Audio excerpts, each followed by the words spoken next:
Southwest Airlines has canceled as many as 2,000 flights.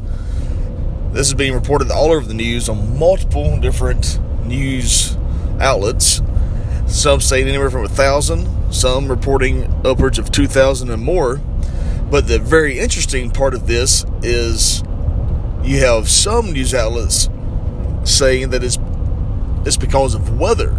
The Southwest Airlines said that the delays are due to weather. Well, there's a lot of information coming from on the ground, or at the ground level, that there was mass call-outs, like people calling in sick, pilots calling in sick. And the rumors from the ground level is that it's due to the vaccination mandates. There was a Facebook post being passed around from a customer, Southwest Airlines customer in Myrtle Beach, that their flight got canceled, and they heard through the grapevine there at the airport that it was due to pilots basically standing up, I guess what you would call going on strike, due to the vaccine mandates. But it's funny how if you go to Google and type in Southwest Airlines, then select news to pull up all the recent news articles about Southwest Airlines, you will see article after article blaming it on either weather or stating that it wasn't people calling in sick, that had nothing to do with it. But what's very interesting, I was listening to Tim Pool this morning. He did a video on it, and he put up the weather radar of the United States, and there was basically no bad weather almost anywhere over the entire United States. Like, other airlines didn't cancel their flights.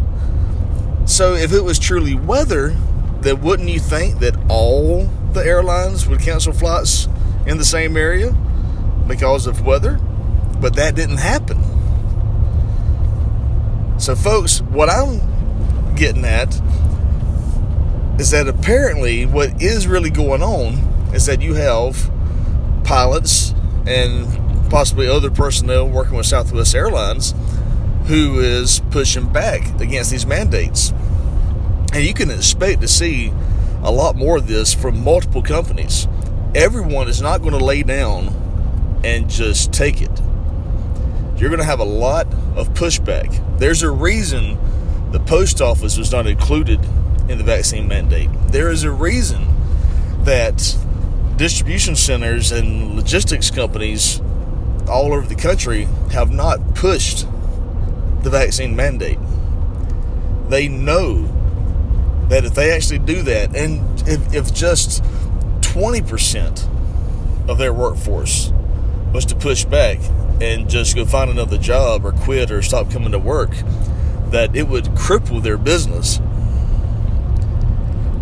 So if we're seeing this now, and we can blatantly see that news organizations are going to try to help and cover for this, and they're going to do everything they can to lie, straight out lie to the American people, and try to help find a different excuse or something else to blame for shortages, then we're going to see this happen over and over. And folks, I really think I don't see how much longer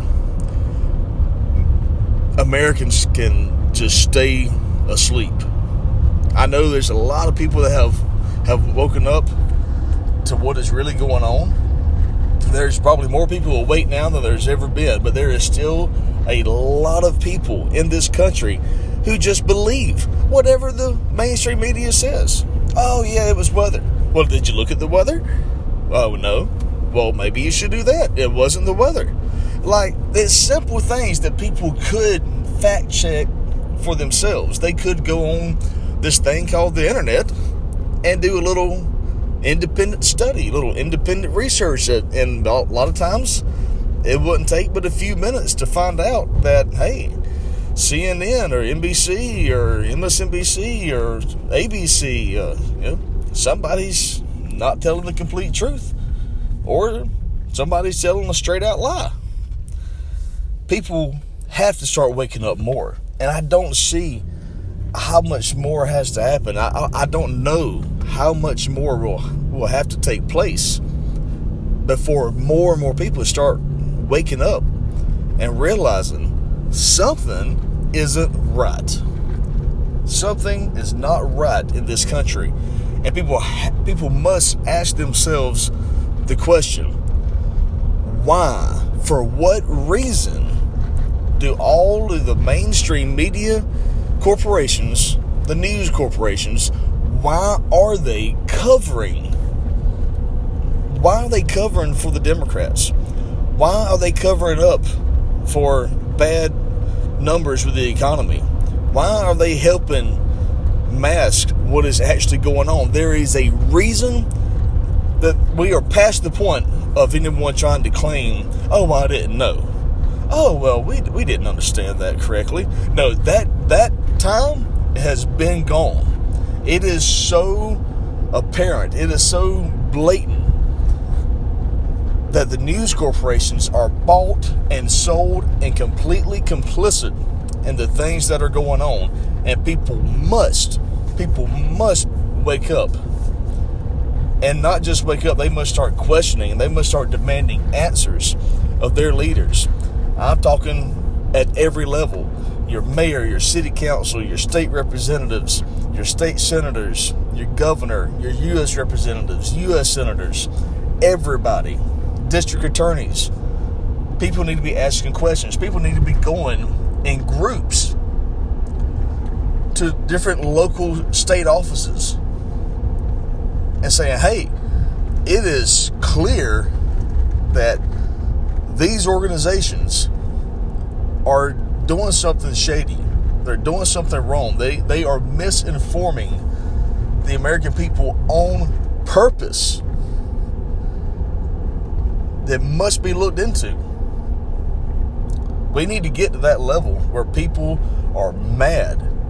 People have to get past the point of just sitting at home and being like, yeah, they lying again.